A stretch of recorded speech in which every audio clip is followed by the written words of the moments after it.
Здравствуйте, друзья! В эфире Геоэнергетика Инфо. С вами Радайкин Максим и сегодняшний мой собеседник Александр Фролов. Здравствуйте! Здравствуйте, здравствуйте. Украина готовится к зимнему сезону и увеличивает закупки газа. Основным каналом получения метана являются Венгрия и Словакия, получающие российский газ через турецкий поток. В принципе, на рынке газ есть, пусть российский, но единственная проблема – денег нету. Александр, а с какими темпами там Украина закупает газ? Успеет ли и где они деньги-то берут? Ну, где они берут деньги, понятно, из тумбочки. Тут сразу отвечаем на этот вопрос со всей академической точностью, на которую мы в данном случае способны. А сколько они закупают? Ну, за первые 2 месяца лета, по имеющимся данным, было закуплено более 1 200 000 000 кубических метров за рубежом. При этом я должен отметить следующее. Усиленно, ускоренно и прям быстро наполняются подземные хранилища. Я напомню, что к началу прошедшего отопительного сезона в ПХГ Украины было накоплено примерно 8,5 миллиардов кубических метров.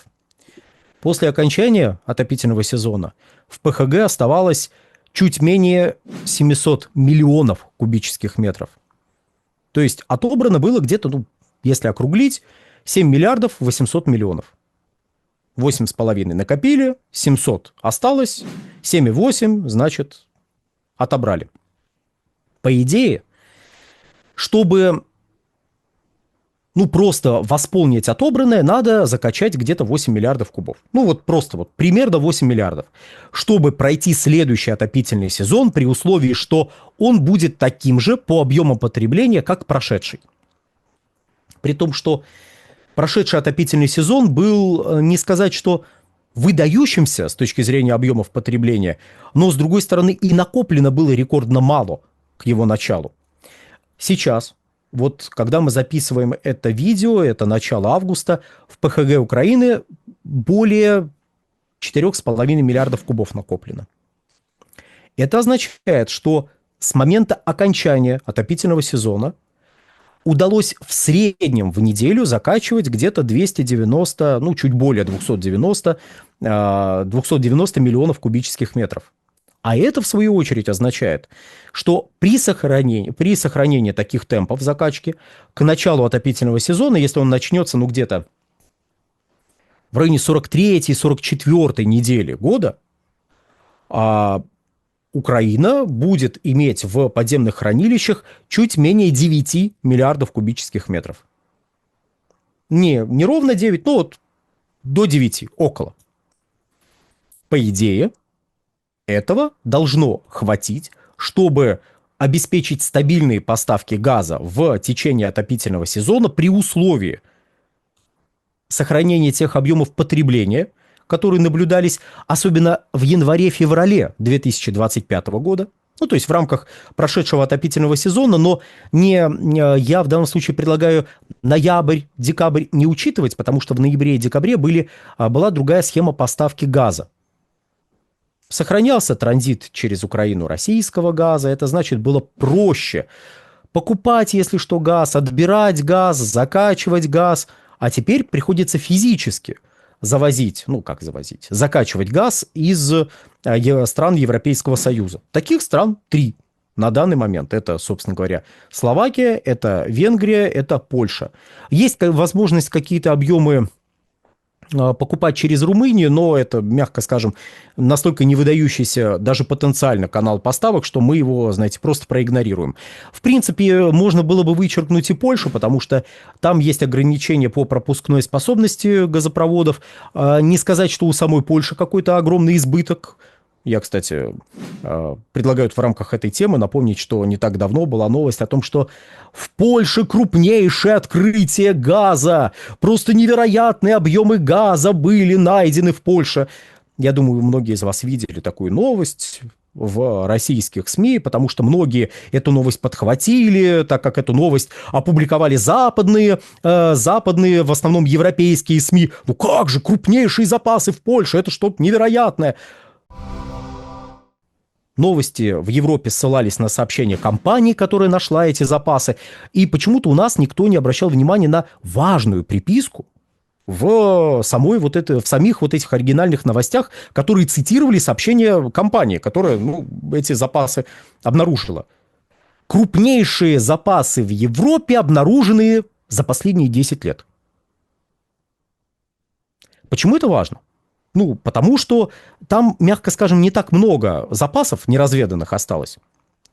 И в Европе в целом, знаете, вот геологоразведка не приносит тех плодов, которые, возможно, хотели бы видеть европейские нефтегазовые компании. И когда вы видите на полном серьезе обсуждение в стиле «Ого, там 5 миллионов тонн нефти, там 20 миллиардов кубов газа», такой порядок величин, примерно такой порядок величин.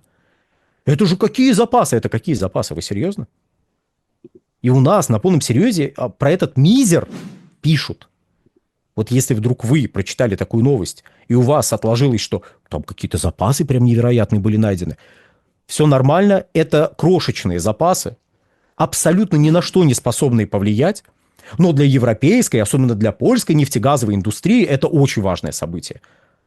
С точки зрения потребления газа в Европе, с точки зрения российского нефтегаза, да и любого более-менее вменяемого нефтегаза по масштабам, это настолько мизерные объемы, про которые даже упоминать не стоило бы. И мы бы не упоминали, если бы об этом все не начали говорить, и если бы вот как-то в контексте этого разговора не всплыла Польша. Так что все нормально. В Польше все так же очень мало газа своего.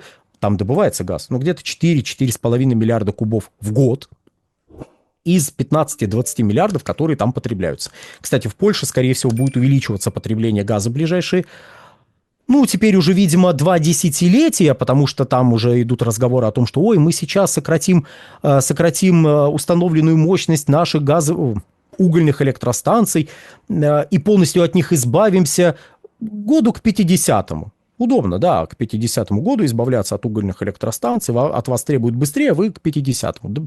Допустим. А чем вы их будете замещать? Конечно, малые атомные реакторы знаменитые, компании Westinghouse.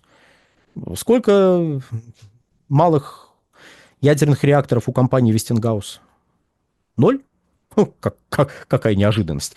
Ветряками будете замещать? Солнечными панелями будете замещать? Наверное, да. Но, наверное, и газовые электростанции тоже придется строить, поэтому потребление газа в Европе в целом и в Польше в частности может увеличиться. Вот. Но это дела, знаете, ближайших 10-20 лет. Пока у Польши есть некая возможность поставлять какие-то объемы, в том числе на Украину, из тех объемов, которые импортируются самой Польшей, но это не самые выдающиеся объемы, проще покупать Украине, проще покупать газ у Венгрии и у Словакии. Внимание, вопрос. Откуда газ у этих мощных газодобывающих стран, как Венгрия и Словакия? Откуда? Из турецкого потока, дорогие друзья. Из турецкого потока этот газ. То есть Словакия, которые в начале года говорили: ай-яй-яй, прекращение транзита очень ударит по нашей экономике, мы будем терять такие-то объемы денег. Разумеется, будут терять такие-то объемы денег от прекращения этого самого транзита российского газа через их территорию. Но часть, так сказать, упущенной прибыли они сейчас компенсируют за счет того, что перепродают этот газ Украине. Из серии «Мы из-за вас деньги потеряли, так заплатите нам за это». Платят. Так уж получается, платят. И Венгрии, что характерно, тоже платят. Удивительное дело, не так ли? При этом я замечу, что 1 200 000 000, которые были за 2 месяца импортированы, это довольно много. Это довольно много, и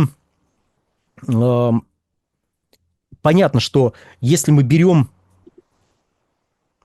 Нет, даже не на это обратим внимание. 1 200 000 000 это много, вот почему.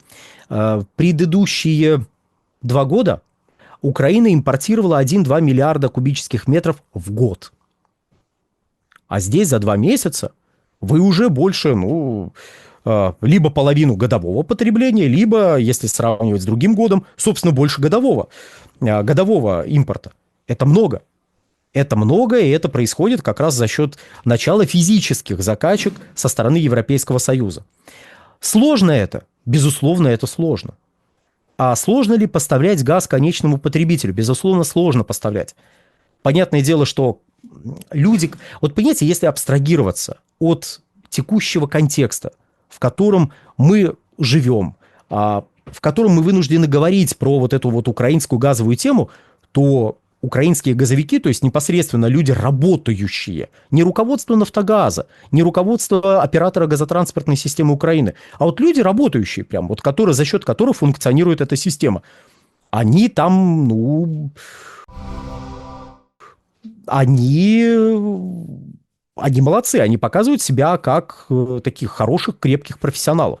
То есть они в этих очень сложных условиях, безотносительно контекста, сложных условиях, связанных с тем, что прекратился транзит российского газа через украинскую территорию, и приходится физически завозить газ из Европы, они как-то умудряются его завозить, они как-то умудряются его доставлять до конечного потребителя. То есть вот эти вот люди, вот, которые непосредственно работают в поле, они, да, они работают, они свою работу выполняют хорошо. Им с руководством не повезло, а так вот эти люди делают свою работу правильно. Вот.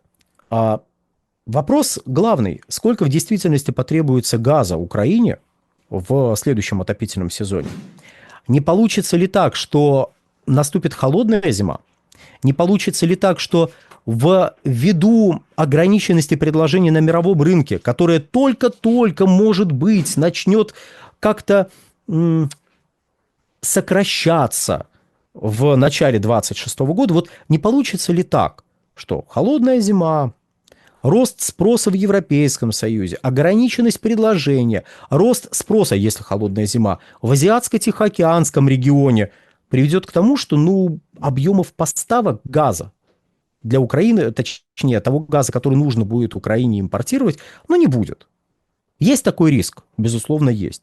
Есть риск, что придется потреблять больше газа из ПХГ, чем было отобрано вот в прошедшем отопительном сезоне. Конечно, есть такой риск. Тем более, что последние 2-3 отопительных сезона очень-очень, знаете, извините за такое слово, лайтовые для украинской газовой отрасли с точки зрения объемов отбора. В принципе, я напомню, что Украина резко сократила потребление газа, начиная с 2022 года. Собственно, сокращение шло с первых лет независимости, и начинала Украина с объемов порядка 100-110 миллиардов кубических метров. Ну, как Украина? Украинская ССР, которая вообще не Украина, которая на самом деле крупная индустриальная республика с развитой промышленностью, с развитой нефтепереработкой. Там 50 миллионов тонн совокупной мощности нефтеперерабатывающих заводов, 6 нефтеперерабатывающих заводов, металлургические предприятия и прочее, прочее, прочее. Газовые электростанции, вот 100-110 миллиардов кубов. К началу кризиса мирового экономического в 2009 году, то есть в 2008 году, Украина потребляла 65 миллиардов кубов. После кризиса объемы потребления упали где-то до 40-45 миллиардов кубов. И дальше они не возвращались к докризисным показателям. А после 2014 года, точнее, начиная с 2014 года, потребление газа на Украине продолжило падать. Сначала оно упало до 32 миллиардов кубов, потом оно упало до 28 миллиардов кубов году в 2021, ну а с 2022 года оно где-то в районе 20 миллиардов. Вот туда-сюда колеблется. 20 миллиардов – это мало. И украинская газодобыча, где бы она ни находилась, а это тоже существенный момент в нашем контексте, к которому мы возвращаемся. Так вот, украинская газодобыча обычно обеспечивала порядка 19-20 миллиардов кубов. Но тут, ввиду некоторого географического фактора, объемы добычи несколько сократились, и приходилось импортировать. Хотя объем добычи все равно удалось в какой-то момент поднять до более чем 19 миллиардов кубов. Там он колебался, но вот в отдельные годы, за последние 3 года, более, знаете, как-то так я завуалировано. В общем, более 19 миллиардов кубов они добыли, но все равно пришлось импортировать. Сейчас, скорее всего, объем собственной добычи будет меньше. по результатам 2025 года. Александр, большое спасибо за комментарий. Друзья, подписывайтесь на телеграм-канал Геоэнергетика Инфо. Подписывайтесь на телеграм-канал Александра Фролова. Ссылки будут в описании и закрепленном комментарии. Там же будут реквизиты для желающих финансово поддержать наш проект, чтобы мы и дальше также бодро вещали на всех площадках без монетизации. Спасибо, до новых встреч. Всего хорошего.